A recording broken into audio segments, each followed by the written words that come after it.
Bom, uma vez feito isso, vamos seguir aqui o nosso raciocínio. Deixa eu só ver uma coisa aqui. A Sandra colocou uma observação aqui, olha, estou iniciando neste momento um processo de consultoria. Percebo que quando a empresa está em fase de implantação, ou no início, geralmente, adota o modelo da consultoria como referência. Já as mais maduras preferem que sigam o seu modelo. Exatamente, Sandra. Boa consideração, muito obrigada, é ótimo, realmente. Muitas vezes, nesse momento inicial da consultoria, né, o cliente ele ainda tem uma certa insegurança, ele tem receio de estabelecer um modelo e esse modelo não atender a norma, e ele acaba aceitando, né? Então, pode usar o seu. Eu tenho um cliente, inclusive, que pegou o nosso modelo e falou mesmo assim, eu posso adotar o modelo da Qualiseg como padrão? Claro que pode, claro que pode. E ele acabou adotando o nosso modelo. E aí ficou. Hoje a gente tem um modelo igual de programa de auditoria. Então, muito normal isso, tá? Excelente. Obrigada pela sua contribuição, minha amiga. Agora, eu quero falar um pouquinho para vocês sobre sequência de processos de programa de auditoria. Muita gente fica nessa dúvida, né? Existe uma sequência correta? Não existe? Primeiro, gente, vamos lá. Pegar esse exemplo da Sandra, que é um bom exemplo, é o exemplo da consultoria, né? Se você está pela primeira vez indo no cliente, quando você já está indo fazer a consultoria, você acaba conhecendo tantos processos dele que você meio que cria uma sequência lógica, né? Isso, uma sequência lógica ali de como fazer tua auditoria. E o que é que eu chamo de sequência lógica? A sequência do processo, né?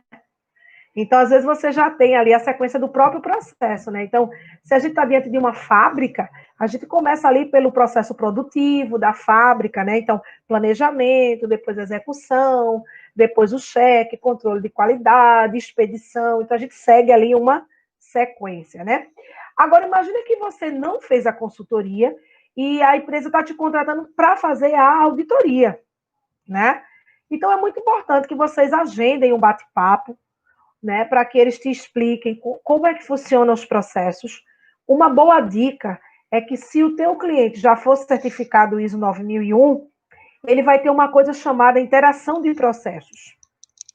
E aí você pode pedir a interação dele, que é aquele mapa com os processos que você vai conseguir visualizar ali todos os processos que ele tem, né?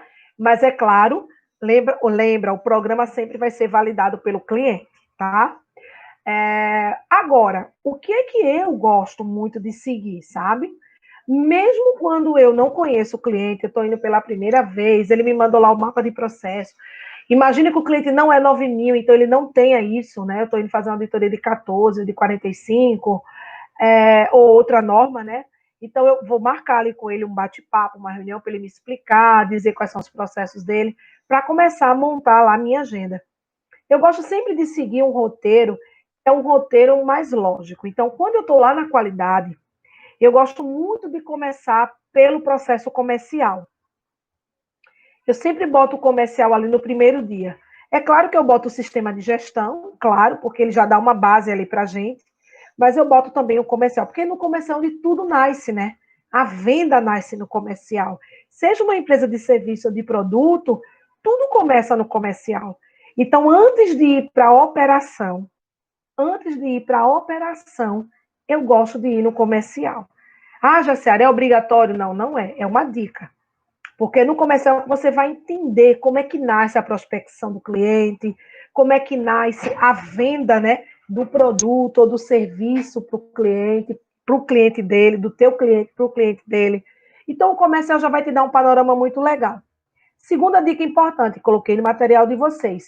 Sigam o processo produtivo. Então, isso é muito importante, seja na indústria de serviços, a sequência do processo produtivo te ajuda a entender a lógica.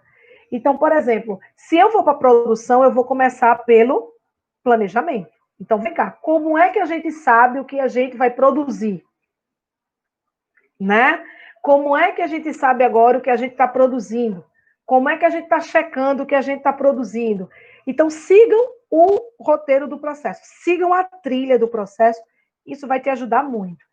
Jaciara, isso também serve para as outras normas que não são qualidade, que é meio ambiente ou saúde e segurança? Com certeza. E aí tem uma vantagem.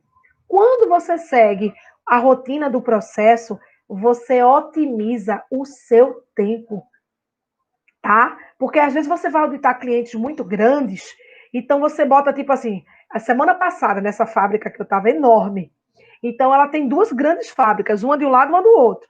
Aí imagina se eu faço uma agenda onde eu boto um processo da fábrica aqui na minha fábrica A e aí na sequência eu boto um processo lá da fábrica B. Eu vou andar daqui até a fábrica B. Então essa perda de tempo na auditoria, isso é crucial. 15, 20 minutos que você perde ali fazendo esses deslocamentos é muito precioso. Você poderia estar ali auditando, conversando, tá?